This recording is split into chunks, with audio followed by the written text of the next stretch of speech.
Fundação República.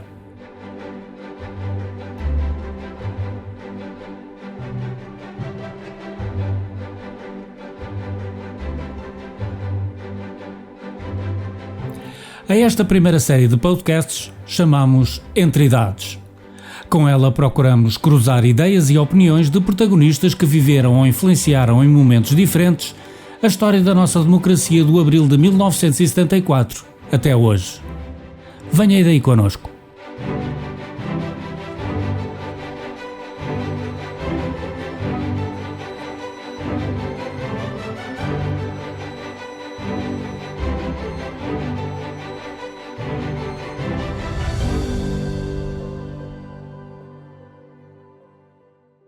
Estão a ouvir o podcast da República, podcast Entre Idades. Hoje o nosso tema é a comunicação social e a grande revolução que ela atravessou nestes 50 anos da democracia. Nenhuma área da nossa vida coletiva teve uma revolução tão profunda. Desde a Revolução Democrática que aboliu a censura, consolidou a liberdade de expressão, a diversidade, estabilizou todos esses conceitos muito importantes para uma sociedade democrática em leis, em estrutura, até à mudança introduzida pela abertura aos privados do espaço televisivo, que foi também muito marcante para a nossa comunicação social, até agora esta revolução das redes digitais que são absolutamente determinantes na sociedade que vivemos. Já quase ninguém deixa de ter, até nós aqui neste podcast, deixa de ter uma presença nessas mesmas redes. Comigo tenho hoje a Maria Castelo Branco, que tem um notável percurso académico, tem formação avançada na área da ciência política, é comentadora residente em dois espaços de comunicação social muito prestigiados no nosso país e tem também um podcast. Nós não vamos fazer concorrência ao podcast da Maria, mas o dela é sobre paridade e é um podcast completamente feminino. Temos também Alberto Arões de Carvalho, um nome que está profundamente ligado à história da comunicação social na democracia. Ele tem também formação avançada nesta área, foi jornalista, foi membro do governo, participou em entidades reguladoras. Não há ninguém, creio eu, na sociedade portuguesa que tenha tanto a memória viva da comunicação social como o Alberto. E por isso mesmo eu vou lançar ao Alberto a primeira questão que serve de introito para este nosso debate. Nós vivemos, e já há muito que se fala, da crise da comunicação social. E ela é evidente, não vou aqui desenvolver os indicadores que a comprovam. A pergunta que eu gostaria de colocar é uma pergunta complexa. Será que no nosso passado, do nosso regime democrático, nós podíamos ter tomado outras iniciativas que menorizassem ou minimizassem a crise que hoje vivemos? É a pergunta que eu deixo. Bom, eu começaria por dizer que há de facto uma crise na comunicação social tradicional, nos órgãos de comunicação social e particularmente, por exemplo, nos grandes órgãos de comunicação social, sobretudo na imprensa, e também na comunicação social regional e local. Por exemplo, tem sido falada a ideia de que há um deserto de notícias em algumas zonas de Portugal, que não têm já rádios locais verdadeiramente implantadas e ligadas às comunidades locais e não têm também jornais regionais. E há também uma crise, como eu disse, na imprensa. Agora, o que é que o poder político deveria ter feito? É claro que ao pé disto, sobretudo quando falamos da comunicação social regional e local, não há nada que a substitua. Quando falamos nos órgãos de comunicação social tradicionais, é preciso ter em conta, por exemplo, que muitas pessoas obtêm informação não através dos órgãos, mas através da internet, através de órgãos de comunicação social não jornalísticos, não têm jornalistas. Agora, isso é desde logo um risco, porque os jornalistas significam uma mediação e uma produção guiada por valores deontológicos e, portanto, há de facto uma crise na comunicação social tradicional. E creio que o poder político, na última década, sobretudo, tem estado um pouco demasiado parada em relação ao combate a essa situação.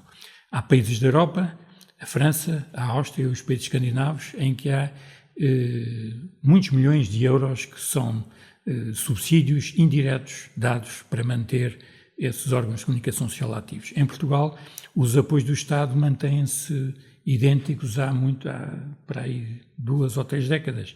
E penso que isso é um erro, de facto. Devia ter sido criado um modelo de apoios do Estado que viabilizasse, porque não se trata apenas de ajudar empresas, trata-se de garantir o direito dos cidadãos à informação. E isso é que é fundamental. Eu diria que há assim 3 ameaças grandes à comunicação social. Como o Alberto disse muito bem, esta transição para a comunicação social nos média, não é? nos novos média, no Facebook, no Instagram, no TikTok. Isso traz um imediatismo muito grande para a comunicação social, mas, sobretudo, esta transição digital.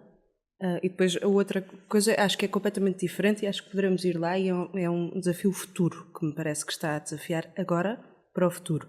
Mas esta questão da transição digital, o Alberto dizia bem, França dedicou muitos milhões de euros a apoiar os jornais na sua transição digital. E depois na questão do jornalismo local, o Reino Unido fez e muito bem um apoio através da BBC com os jornais locais, para que os jornais locais tivessem acesso a um jornalismo de investigação e mais cobertura nos territórios menos cobertos tradicionalmente pelos média. Nós temos em Portugal um problema gigante com os jornais locais que estão todos a fechar. O Jornal de Leiria, por exemplo, não tem dinheiro para se suster. O Jornal do Fundão, que é uma referência, que tem muito poucos meios neste momento para se conseguir suster. Se nós olharmos para os grandes grupos de média, também não têm, como é que um jornal como o Jornal do Fundão, que é essencial até para a cultura democrática, como é que se consegue manter sem qualquer tipo de apoio. Mas eu acho que estou menos equipada para falar sobre isso do que o Alberto. Eu gostava de falar sobre um outro desafio muito grande, que eu aí não sei como é que nós nos poderíamos ter preparado, porque acho que nenhum país se preparou. Acho que nós nos preparámos particularmente mal porque não achámos que isto iria acontecer e achámos que tínhamos o dom da excepcionalidade, que é o crescimento de movimentos populistas, à direita particularmente, que têm uma relação muito problemática com a verdade. E isso entra em choque com códigos deontológicos do jornalismo de forma muito evidente. Se estes partidos políticos ou esses movimentos políticos não respeitam códigos que estão estabelecidos nas nossas democracias, então qual é o tipo de cobertura que nós devemos dar a estes movimentos? Ou seja, será que nós deveríamos tratá-los como iguais de forma a que estes movimentos se tornem iguais? Portanto, fazer uma espécie de wishful thinking à espera que isso de facto aconteça? Será que os deveríamos tratar como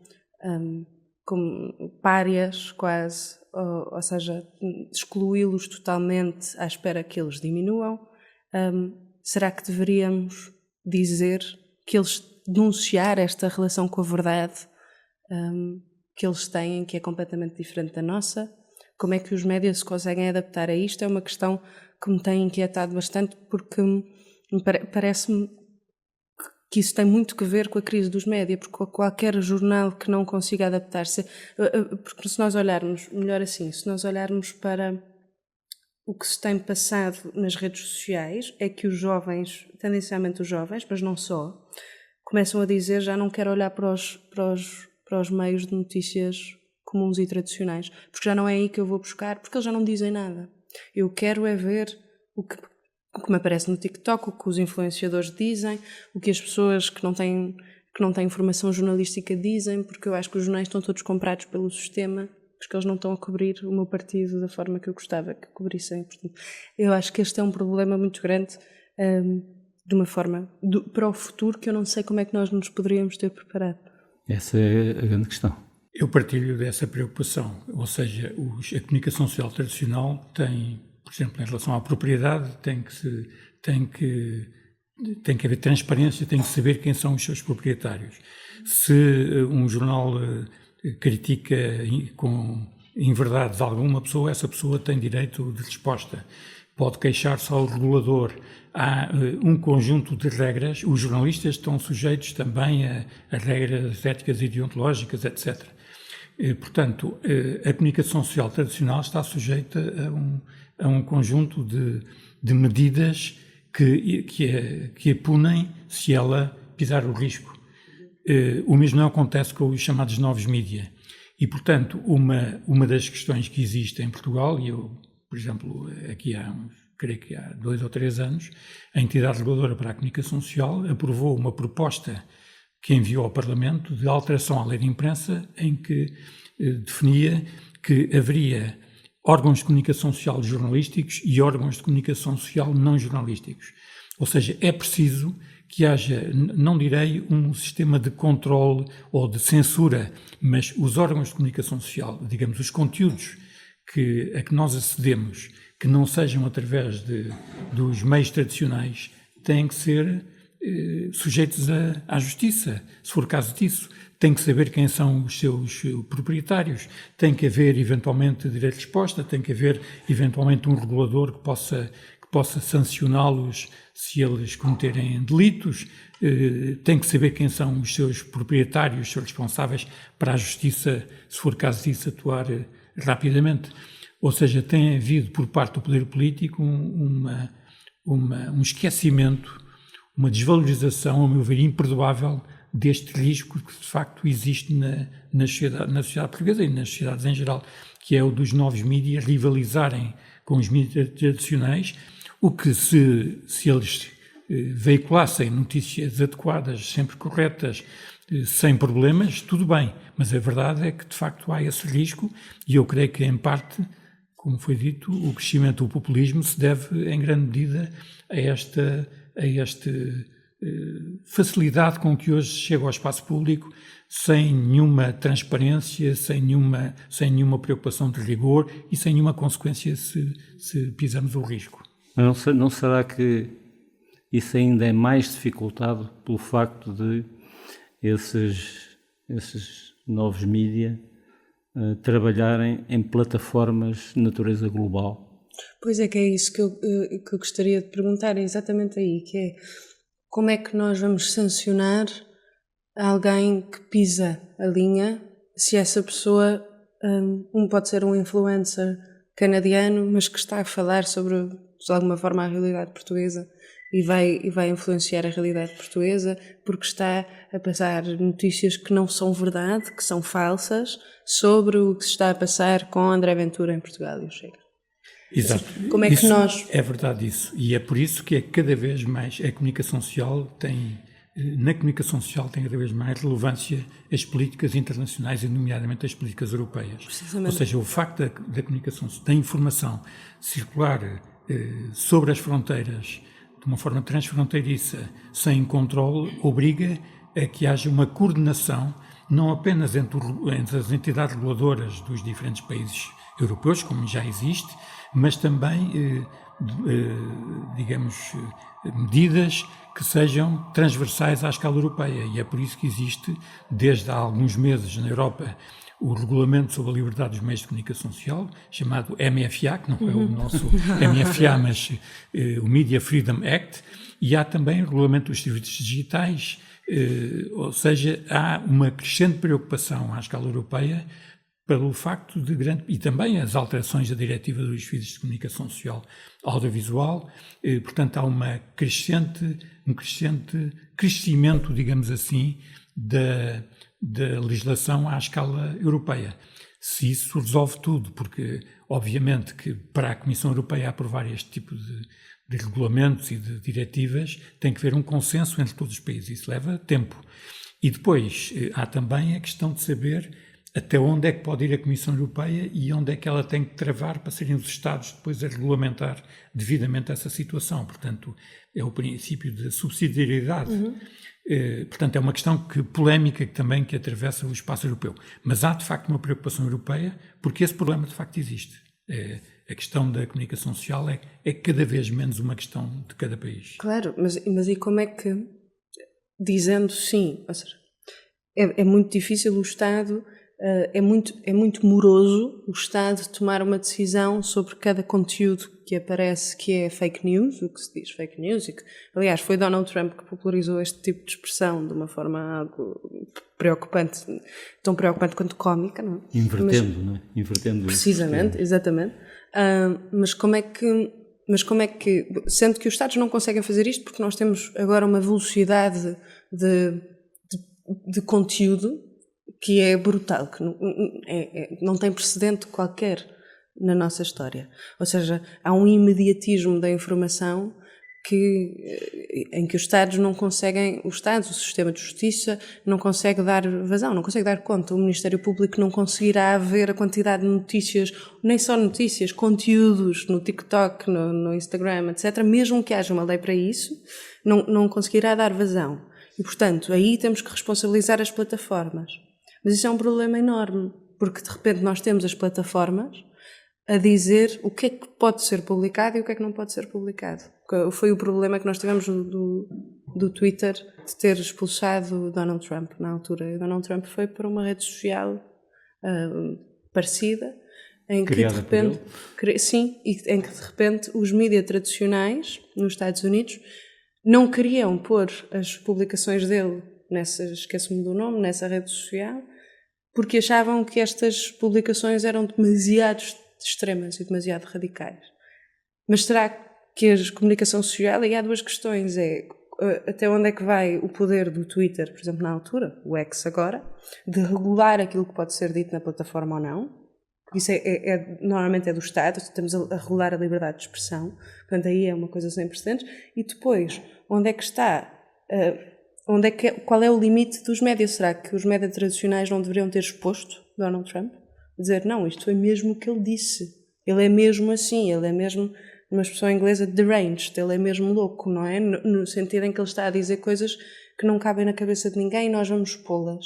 Da mesma forma que, por acaso, apanhámos aqui Dr. Pedro Pinto a dizer que a polícia deveria atirar mais a matar. E por acaso isto foi apanhado em televisão nacional. Se não tivesse sido apanhado em televisão nacional, deveriam ou não os média tradicionais expor este tipo de narrativa, porque se calhar é demasiado radical, mas se calhar isso deve ser exposto. Temos aqui duas questões que me parecem assim, as questões mais problemáticas nesta altura, não é? Exato, eu estou de acordo. A responsabilidade das plataformas é muito relevante. O que diz o Digital Services Act é que elas só têm, digamos, responsabilidade sobre os conteúdos quando tomam conhecimento do seu caráter difamatório ou pouco rigoroso, etc. Se não for assim, não têm. O que é necessário, não apenas uma justiça célere, mas também um alargamento das competências das entidades reguladoras. Por exemplo, a ERC em Portugal tem competências apenas para os mídias tradicionais, não tem ainda competência para os novos mídias. Resta saber se a ERC, com os meios que tem atualmente, não teria capacidade, teria de ser uma ERC alargada em meios humanos e financeiros para isso. Mas são, de facto, desafios que se colocam nesta fase. Eu creio que, de facto, para além de uma justiça célere, é preciso, de facto, um regulador independente que seja capaz de responder com meios e com poderes a esse tipo de atos cometidos através das redes sociais e das plataformas e através de meios que chegam. Portanto, o grave desta situação, que não ao mesmo tempo não é grave, é que os jornalistas perderam o monopólio da informação. Hoje em dia qualquer cidadão pode ser uma espécie de jornalista, pode comunicar, pode interferir, pode expor o seu ponto de vista, o que não deixa de ser positivo, mas tem o risco que invocou e que é um risco extremamente... Deixem-me fazer-vos uma pequena provocação. Assistimos nos últimos dias a uma espécie de efeito de retorno, em que há um magnata que interfere num jornal, no Washington Post, proibindo aquilo que é uma tradição na América, diferente em Portugal, mas que é uma tradição na América, dos órgãos de comunicação social endossarem um candidato presidencial. Aí estamos já a assistir às redes sociais, de alguma forma, a dominarem através de alguns dos seus possuidores, que são verdadeiras, têm mais poder que nações, que muitas nações, a estarem também já a influenciar a própria comunicação social tradicional. Não sei se o Alberto será mais capacitado para responder a isso. Eu posso responder, quer dizer, é uma... Pela história da comunicação social. Quer dizer, há de facto países em que é comum os órgãos de comunicação social terem uma... Ilegítimo. Em Espanha, por exemplo, a comunicação social, o jornalista, a comunicação social, a imprensa, por exemplo, tem um alinhamento, não diria declarado, mas um alinhamento político-ideológico com as principais... Mas declararem até torna mais transparente. Exato. Nós sabemos quando estamos O que a se ler. passa E é na opinião, não é da informação. Portanto, há aqui uma distância. Nos Estados Unidos o que se passou é que havia e tem existido essa tradição, mas neste caso... contra o papel dos jornalistas, contra a linha editorial do próprio, definida pela direção editorial, pelos jornalistas, o proprietário decidiu interferir no Washington Post, no Los Angeles Times, com consequências. Muitas pessoas deixaram de assinar, muitos jornalistas pediram admissão. É de facto uma mudança no sistema, na tradição norte-americana. A questão que se coloca de fundo é o pluralismo da imprensa existe através da concorrência entre órgãos de comunicação social ou existe obrigatoriamente em cada órgão de comunicação social? Porque se for em cada órgão de comunicação social, isso impede-os de ter um alinhamento. Por exemplo, em Portugal, já agora aproveito para fazer colocar esta questão, em Portugal, a meu ver, é um verdadeiro escândalo que, ao arrepio da lei da televisão, enquanto que a RTP tem comentadores ao domingo que são de diferentes áreas políticas e de forma plural, a SIC e a TVI têm como comentadores únicos pessoas ligadas a partidos políticos da ala da direita portuguesa e que, não é por acaso, na última campanha eleitoral, no último comício que existiu, foram eles as principais vedetas do comício fora, digamos, tirando os líderes partidários. Portanto, e isto é, tanto a lei da televisão obriga a que haja pluralismo informativo em todos os canais, mesmo nos privados. Isso deve-se ao facto do espaço radioelétrico ser limitado e à influência e ao papel das televisões. Isso tem existido, essa corrente tem existido, e o regulador até agora não fez qualquer intervenção sobre isto. De facto, há aqui uma violação da lei da televisão e um alinhamento, digamos, não direi ostensivo, mas neste caso, muito claro, com uma facção política. Eu gostava só, se pudesse só acrescentar a questão do Jeff pode Bezos. Tudo o que quiser. Do Jeff Bezos e mas em relação ao tempo, e do Washington Post. Eu acho que nós achávamos durante muito tempo, eu sou liberal, gosto muito do liberalismo clássico, acho que o liberalismo clássico tem muitas questões agora que já não se aplicam porque nós estamos numa perspectiva completamente diferente, que ninguém, nem o Stuart Mill, na sua genialidade, conseguiria ter previsto esta alteração tão grande que nós tivemos em 2 séculos. E uma das questões é, nós acharíamos que, eu enquanto liberal tendo a achar que os média, sendo privados, estão mais seguros de certos monopólios de informação. Esses monopólios de informação, historicamente, são o Estado. Agora já não é muito bem assim, porque agora, de repente, temos grupos grandes ou bilionários, como é o Jeff Bezos, a controlar meios de comunicação social de forma monopolista. E esta é a questão, eu acho que levanta essa questão, até que ponto é que neste momento, sim, o Washington Post é privado, mas até que ponto, eu acho que é tão importante porque é muito simbólico de uma quebra de tradição, como explicaram, de uma quebra de tradição americana muito importante, deles poderem e deverem declarar o apoio até para quem está a ler conseguir perceber qual é o tipo de notícias que está a ter acesso. Eu acho que isso faz muita falta em Portugal, porque nós sabemos a orientação política da maior parte dos jornais portugueses, mas sabemos de intuição, quem esteja a ler e não o souber, vai ser influenciado sem querer, se calhar porque estará a ler um jornal em vez do outro, etc. Portanto, eu acho essa tradição americana uma tradição muito saudável.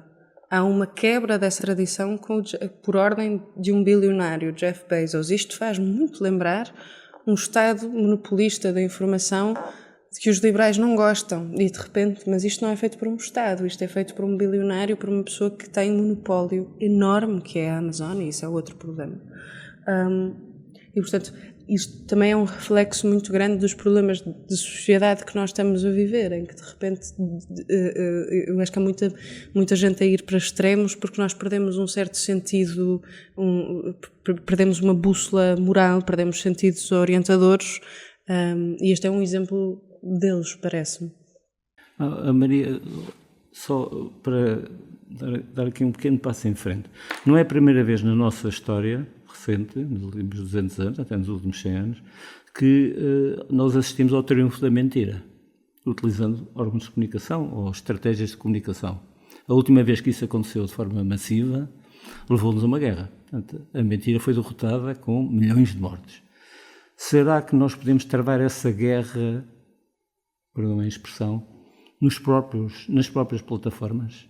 A Maria trabalha ainda por cima num tema que tem originado muitas fricções e é um tema de tensão permanente. Será que a luta pela verdade pode triunfar nestas plataformas, utilizando os mesmos instrumentos? Nas novas plataformas de média? Sim. Eu tendo a acreditar que... Eu sou pessimista em relação a isso, eu tendo mesmo a acreditar que não, porque a maior parte das plataformas funciona com um algoritmo para dar dinheiro a estas plataformas, que é um algoritmo de reforço do pensamento original da pessoa que vai para lá. Ou seja, eu em vez de, no espaço, eu gosto muito das redes sociais porque são um fórum democrático, mas estão a tender cada vez mais para uma espécie de democracia completamente iliberal. Ou seja, continua a ser democrático, há um acesso total, mas não há contraditório. E cada vez mais, porque o algoritmo faz isso precisamente para sobreviver. Eu vou para o Instagram porque quero ter acesso, quero desligar, não é? Muita gente que diz que quer desligar e vou ver vídeos que me desligam o cérebro de certa forma. Podem ser vídeos informativos, desligar o cérebro a fazer com que ele não se questione muito. Portanto, eu estou a ter cada vez mais reforços positivos da minha posição. Isto faz com que eu fique cada vez mais tramada. Sejam eles conteúdos verdadeiros ou não. Às vezes até são verdadeiros, mas são postos de uma forma que eu, que acho X, vou começar a achar X ao quadrado. Isso é um problema enorme no Twitter, por exemplo, na plataforma X agora, em que, nomeadamente, agora, o dono da plataforma X, o Elon Musk, que é hiper problemático por variadíssimas razões, nomeadamente estar a apoiar a campanha de Donald Trump, a financiar anúncios falsos sobre a Kamala Harris. O problema não é apoiar a campanha, o problema é estar a financiar desinformação e ser dono de uma plataforma neste momento de informação, que proibiu, agora vai fazer uma nova feature no X, que é não posso bloquear pessoas. Ele está a tentar que isto seja ótimo, mas o que está a fazer é que isto está a ficar uma lixeira em céu aberto, aspas, não? Eu de repente não consigo sequer ter acesso a nada porque eu só tenho trolls. E há trolls de todo o lado. Portanto, eu não sei se consigo dizer que estas plataformas são uma boa forma de lutar contra a inverdade, porque estas plataformas fomentam a inverdade dentro de círculos fechados em que eu não tenho acesso a contraditório de todo, porque o algoritmo não me dá o contraditório. Há, de facto, uma luta muito difícil entre o algoritmo e o jornalismo, digamos assim, para sintetizar em duas palavras esta crise. Eu apenas referiria o seguinte: em Portugal já houve uma época em que os jornais tinham um alinhamento político ou ideológico declarado. No final dos anos 70, princípios dos anos 80, havia jornais afetos ao Partido Socialista, ao Partido Comunista, à direita, ao centro-direita, etc. E o pluralismo fazia-se disso. Depois, o facto de Portugal ser dos países europeus com menor índice de leitura fez com que isso afunilasse os jornais ainda mais, e os jornais pensaram, nós não conseguiremos salvar a nossa situação financeira se continuarmos fechados apenas nos leitores afetos à nossa corrente político-ideológica. E, portanto, esse tipo de imprensa desapareceu e foi substituída. Há um livro, aliás, muito interessante de dois estudiosos, Aline Mancini, em que classificam 18 países da Europa e dos Estados Unidos e Canadá em função também deste tipo de situações, e Portugal ainda é classificado como um país chamado de pluralismo polarizado, ou seja, em que os jornais estão afetos a correntes político-ideológicas e o pluralismo existe pela soma, pelo conjunto de jornais e não dentro de cada um deles, ao contrário do que se passa nos países. É duvidoso que ainda o sejamos, não é? Como? É duvidoso. Já não somos, claramente. Esse livro foi escrito em 2004 e, porventura, digamos, o estudo que foi feito sobre Portugal foi feito ainda, porventura, nos anos 90 e mesmo aí já talvez de forma duvidosa. Tem a consciência que estão a transmitir para os nossos ouvintes uma imagem muito pessimista sobre o presente e o futuro. Eu gostava de que me dissessem, na vossa visão, quais são as pistas de otimismo que nós podemos explorar, ou as pistas de combate, podemos mesmo utilizar esta expressão, que podemos valorizar para que o futuro não seja um futuro de uma distopia terrível e aterrorizadora. Há uns tempos, há umas semanas, aliás, não há uns tempos, há 2 semanas, tive o privilégio de ser convidada por um grupo de jornalistas alemães para discutirmos a ascensão da extrema-direita no jornalismo. E era mais uma coisa de eu estar a ouvir o que é que eles estão a dizer, porque tenho muito pouco a contribuir para um país como a Alemanha, não é? Na questão da ascensão da extrema-direita. E havia um diretor de um jornal local, na Alemanha de Leste, que é onde a AfD está com mais prevalência, que dizia uma coisa muito interessante, que é: nós temos que levar os eleitores destes partidos a sério, ao mesmo tempo que não os podemos normalizar. E isso é uma tarefa muito difícil, mas que eu acho que é possível. E isto significa o quê? Significa, eu não vou ridicularizar este partido. A partir do momento em que eu o ridicularizo, eu estou a extremar cada vez mais a posição de quem o apoia. E eu sou culpada disso por vezes, porque às vezes é quase instintivo a ridicularização de certas posições que são mesmo completamente absurdas, tipo a polícia devia atirar a matar, que é uma coisa que tendencialmente nós não ouvimos, ou o líder partidário comem os animais de estimação. Exato, precisamente, quer dizer, they're eating the dogs, não é? Esta coisa que ficou popularizada assim num debate em televisão nacional nos Estados Unidos, transmitido para milhões de pessoas, em que a própria Kamala Harris está a olhar a rir-se, porque é difícil. E nós tivemos um deputado do Partido Chega a fazer um vídeo a dizer exatamente a mesma coisa, com provas, aspas, no X, a dizer provas que tem, que de facto os imigrantes estão a fazer a mesma coisa em Portugal. Portanto, de repente temos os imigrantes unidos do mundo a comer os animais de estimação de toda a gente, que é uma posição que nós não devemos ridicularizar, porque não temos que levar estes eleitores a sério, mas ao mesmo tempo temos que expor isto. Eu vi muito pouco os média tradicionais a expor isto, precisamente. Porque eu acho que nós temos esta coisa de, espera, isto não vamos pôr porque isto é tão surreal, mas eu acho que temos de pôr porque eu acho que as pessoas não são parvas. As pessoas votam nestes partidos porquê? Porque estão a sentir que há imensas coisas que não estão a ser respondidas. Mas as pessoas não são todas tontas, não acham todas que os imigrantes estão de facto a comer os animais de estimação. Muitas delas, se calhar, nem veem isso como dizem algumas verdades.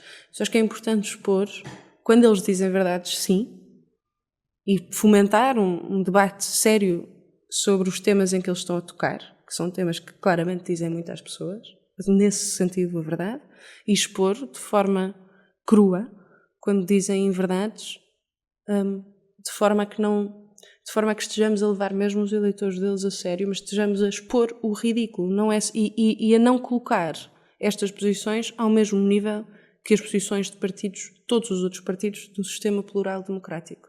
Porque todos os outros partidos do sistema plural democrático têm um compromisso com a verdade. A partir do momento em que deixam de ter esse compromisso, não me parece que podem participar com as mesmas regras. Se eu tiver... O João Maria Jónia dizia no outro dia na televisão, com graça, que é este exemplo. Eu não posso ter na Primeira Liga uma equipa que joga com as mãos. Se eu tiver uma equipa que joga com as mãos na Primeira Liga, está claramente com algumas vantagens que eu tenho que cortar. Tenho que fazer com que eles joguem com os pés. Eu não posso normalizar o jogar com as mãos, mas eles vão ganhar. Eu acho que é por aqui. Eu acho que são as pequenas pistas que me parece que que podem fazer alguma diferença? Ora bem, eu serei muito sintético e concordo com o que foi dito. Eu divido-me entre o otimismo e a capacidade de combate, ou seja, eu não sei se é possível ser muito otimista em relação à evolução europeia e à evolução portuguesa também, mas creio que há em toda a Europa e em Portugal por aí também muitas pessoas determinadas para defender o regime democrático e que no que diz respeito à comunicação social, por exemplo, em relação a Portugal, eu devo dizer que depois de alguns anos de grande passividade em relação à questão da crise na comunicação social, eu penso que o atual governo, no meio de uma data de erros que foram cometidos, nomeadamente a questão da RTP, creio que acordou e que sobre esta matéria e que decidiu propor um conjunto de medidas que creio que vão ajudar a comunicação social, quer à escala nacional, quer à dimensão regional, local, a ultrapassarem esta crise e terem um papel mais determinante. Agora, é preciso depois tudo o resto, ou seja, é preciso termos jornalistas ativos, é preciso termos um regulador com uma capacidade de intervenção que não tem hoje, uma justiça mais célere do que aquela que existe, mas sejamos otimistas e combativos. Como alguém dizia, temos que ser pessimistas na análise e otimistas na ação. Foi um gosto, exatamente. Foi um gosto termos a possibilidade de partilhar este espaço. Foi um debate extremamente interessante, que mais do que fechar portas, abriu janelas para debates de enorme importância para o nosso futuro coletivo.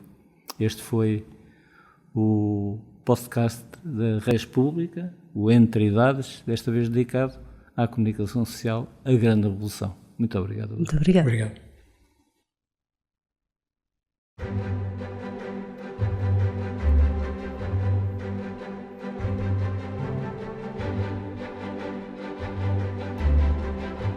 A Fundação República é uma instituição dedicada ao pensamento político e às políticas públicas.